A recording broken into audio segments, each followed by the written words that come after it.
بسم اللہ الرحمن الرحیم۔ اللہ عز و جل کی بہترین عطاؤں میں سے ایک عطات ہمارا چہرہ، ہمارے خد و خال، جس سے ہم پہچانے جاتے ہیں۔ جس طرح اللہ عز و جل نے ایک خوبصورت چہرہ ہمارے پیارے نبی حضرت محمد مصطفیٰ صلی اللہ علیہ وآلہ وسلم کو عطا فرمایا، اسی طرح ایک خوبصورت چہرہ ہمارے پیارے نبی حضرت یوسف علیہ السلام کو عطا فرمایا، اور ان گنت خوبصورت چہرے پیارے نبیوں، صحابہ کرام اور مسلمانوں کو عطا ہوئے۔ ہمارے پیارے حضرت عبداللہ اسود جو کہ خوش شکل نہ تھے، اللہ تعالیٰ نے ان کو بدصورتی عطا کی تھی۔ ان کے چہرہ اس طرح خوبصورت نہ تھا جس طرح عام لوگ خد و خال کے ہوتے ہیں۔ ان کا چہرہ بہت سیاہ تھا اور اس پر چیچک کے داغ بھی تھے، جس کی وجہ سے لوگ انہیں دیکھنا پسند نہ فرماتے، نہ ان سے بات کرتے، نہ ان سے ملتے، نہ اپنی محافل میں انہیں بلاتے، اور وہ تنہا رہتے۔ اپنی اس بدصورتی اور تنہائی کی وجہ سے وہ بہت اداس رہتے تھے۔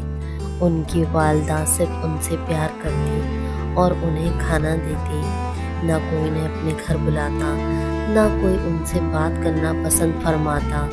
وہ اپنے چہرے کو ڈھانپ کر رکھا کرتے تھے، کیونکہ اکثر لوگ انہیں اچانک دیکھ کر ڈر جایا کرتے تھے۔ زیادہ تر وقت وہ جھاڑیوں کے پیچھے بیٹھے رہتے اور زاروں قطار روتے۔ اپنی اس حالت سے وہ بہت پریشان تھے۔ ایک روز ایک قافلہ مدینے کو جا رہا تھا۔ وہ قافلہ وہاں ٹھہرا اور کچھ لوگ آپس میں باتیں کر رہے تھے کہ نبی پاک صلی اللہ علیہ وآلہ وسلم غمزدوں کے غمخوار ہیں۔ وہ مسکینوں سے، غریبوں سے، تمام لوگوں سے بہت پیار کرتے ہیں اور بہت محبت سے پیش آتے ہیں۔ جناب عبداللہ اسود نے جب یہ باتیں سنی کہ کوئی ایسا شخص ہے جو غریب و ناداروں سے، غمخواروں سے پیار کرتا ہے، وہ بہت حیران ہوئے۔ انہوں نے ان لوگوں سے پوچھا کہ یہ نبی کہاں ملیں گے؟ انہوں نے کہا کہ آپ نبی اکرم صلی اللہ علیہ وآلہ وسلم مکہ سے ہجرت کر کے مدینہ قیام کر چکے ہیں۔ تمہیں اگر ان سے ملنا ہے تو مدینے چلے جاؤ۔ وہ قافلے کے ساتھ مدینے روانہ ہوئے اور کسی سے پوچھا کہ آپ کہاں تشریف فرما ہیں؟ لوگوں نے بتایا کہ محمد صلی اللہ علیہ وآلہ وسلم مسجد نبوی میں تشریف فرما ہوتے ہیں۔ آپ مسجد نبوی تشریف لے گئے۔ آپ نے دیکھا ایک نورانی چہرہ شخص بہت سے لوگوں کے درمیان جلوہ افروز ہے۔ آپ نبی پاک صلی اللہ علیہ وآلہ وسلم کو دیکھتے ہی دیکھتے رہ گئے۔ آپ حیران ہو گئے۔ آپ جلوہ افروز تھے۔ آپ کی آنکھوں سے آنسو جاری ہو گئے۔ آپ روتے ہوئے تیز قدموں سے ان کی طرف بڑھے اور پھر اچانک رک گئے۔ آپ کے دل میں اپنی بدصورتی کا خیال آیا۔ آپ زاروں قطار رو رہے تھے اور اپنا چہرہ کپڑے سے ڈھانپا ہوا تھا۔ نبی اکرم صلی اللہ علیہ وآلہ وسلم نے آپ کی طرف نگاہ کرم کی اور فرمایا، آؤ، قریب آؤ، تم رک کیوں گئے ہو؟ بولو، کیا ماجرا ہے؟ آپ زاروں قطار رونے لگے اور ان کے قدموں پر گر گئے۔ نبی پاک صلی اللہ علیہ وآلہ وسلم نے اپنا دست شفقت ان کے سر پر رکھا اور انہیں رونے سے منع فرمایا۔ حضرت اسود نے اسی وقت اسلام قبول کیا اور کلمہ شہادت پڑھا۔ حضرت اسود نے فرمایا آپ اللہ کے سچے رسول ہیں، آپ مجھے دینی تعلیم سے سرفراز فرمائیے۔ حضرت عبداللہ اسود نے نبی پاک صلی اللہ علیہ وآلہ وسلم سے گزارش کی، مجھے زندگی میں کبھی محبت نہیں ملی، میں آپ کی محبت کے سائے میں آپ کے قریب رہنا چاہتا ہوں۔ آپ نے فرمایا مسجد نبوی میں قیام کرو اور قرآن کی تلاوت کیا کرو، تمہارے دل کو بہت سکون ملے گا۔ آپ ایسا ہی کیا کرتے۔ ایک روز آپ مسجد نبوی کے کونے میں خاموشی سے اداس بیٹھے تھے۔ آپ صلی اللہ علیہ وآلہ وسلم نے فرمایا کہ آپ کیوں اداس ہیں؟ حضرت اسود نے فرمایا کہ میں اس لیے اداس ہوں کہ نہ میری کبھی شادی ہوگی اور نہ مجھ جیسے انسان کی کوئی نسل آگے بڑھے گی۔ میں مر جاؤں گا تو میرا کوئی نام لینے والا نہ ہوگا، میں اسی وجہ سے اداس ہوں۔ آپ صلی اللہ علیہ وآلہ وسلم نے فرمایا تم اداس مت ہو، اور صحابہ کرام سے فرمایا کہ شہر مدینہ میں کس صحابی کی لڑکی سب سے زیادہ خوبصورت اور نیک ہے؟ ایک بزرگ صحابی نے فرمایا کہ حضرت دجال کی بیٹی بہت نیک، شریف اور خوش شکل خوبصورت ہے۔ آپ صلی اللہ علیہ وآلہ وسلم نے حضرت اسود سے فرمایا تم خود اپنی شادی، اپنے عقد کا پیغام لے کر دجال کے گھر جاؤ۔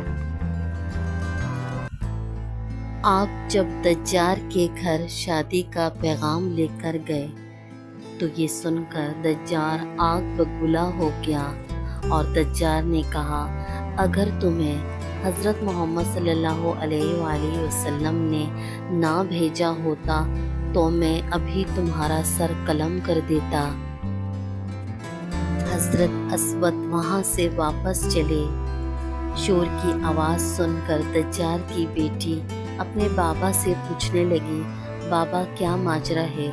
دجال نے کہا کہ کوئی بدصورت شکل حضور اکرم صلی اللہ علیہ وآلہ وسلم کے کہنے پر تمہارا پیغام لے کر یہاں آیا تھا۔ یہ سن کر دجال کی بیٹی نے افسوس کیا اور کہا اگر وہ حضرت صلی اللہ علیہ وآلہ وسلم کا پیغام لے کر یہاں آیا تھا تو ہمیں اس بات پر عمل کرنا چاہیے، میں اس سے شادی کے لیے تیار ہوں۔ یہ سن کر دجال حیران رہ گیا۔ آپ نے عبداللہ اسود کو فوراً واپس بلوایا اور کہا ہم شادی کے لیے تیار ہیں۔ حضرت عبداللہ اسود خوشی خوشی حضرت محمد مصطفیٰ صلی اللہ علیہ وآلہ وسلم کے حضور میں تشریف فرما ہوئے، اور جو بھی باتیں وہاں پر ہوئیں آپ صلی اللہ علیہ وآلہ وسلم کی گوش گزار کی۔ آپ صلی اللہ علیہ وآلہ وسلم نے کچھ درہم ان کو ان کی شادی کے کپڑوں کے لیے دیے اور کہا اس سے اپنی شادی کے لیے کچھ سامان اور کپڑے خرید کر بازار سے لے آؤ۔ آپ بازار میں کم جایا کرتے تھے۔ آپ نے چند صحابہ کو ساتھ لیا اور بازار سے کپڑے خریدنے چلے گئے۔ اسی وقت بازار میں نکارہ بجنے لگا کہ سرحد پر حملہ ہو رہا ہے اور محمد صلی اللہ علیہ وآلہ وسلم کل صبح ہی جنگ کے لیے روانہ ہو رہے ہیں۔ یہ اعلان سنتے ہی حضرت اسود نے سوچا کہ پیارے آقا حضرت محمد مصطفیٰ صلی اللہ علیہ وآلہ وسلم اور تمام لوگ جنگ پر کل جا رہے ہیں اور میں شادی کروں۔ آپ نے یہ مناسب نہ سمجھا۔ آپ نے اسی وقت بازار سے ایک تلوار خرید لی اور خاموشی سے گھر چلے گئے۔ حضرت محمد مصطفیٰ صلی اللہ علیہ وآلہ وسلم تمام صحابہ کرام اور فوج کے ساتھ جنگ پر روانہ ہوئے تو آپ بھی خاموشی سے ان کے پیچھے چل دیے۔ آپ بہت دلیری سے دشمن سے لڑ رہے تھے۔ آپ نے اپنا چہرہ حسب عادت ڈھانپا ہوا تھا۔ حضرت محمد مصطفیٰ صلی اللہ علیہ وآلہ وسلم نے جب آپ کو پیٹھ سے دیکھا، حضرت عمر رضی اللہ تعالیٰ عنہ سے فرمایا، دیکھو عبداللہ اسود بھی ہمارے ساتھ شریک ہے۔ حضرت عمر رضی اللہ تعالیٰ عنہ نے قریب دیکھا تو آپ مستقل جنگ لڑ رہے تھے۔ جنگ لڑتے لڑتے آپ نے جام شہادت نوش فرمایا۔ حضرت محمد مصطفیٰ صلی اللہ علیہ وآلہ وسلم کو جب آپ کی شہادت کی خبر پہنچی، آپ کے لاشے کے قریب آئے، آپ کو شہید پایا۔ پیارے آقا بہت اداس ہوئے، آپ کی آنکھوں سے آنسو جاری تھے۔ آپ نے انہیں شادی کا جوڑا لینے کے لیے بھیجا تھا اور وہ آپ کے ساتھ جنگ میں شریک تھے۔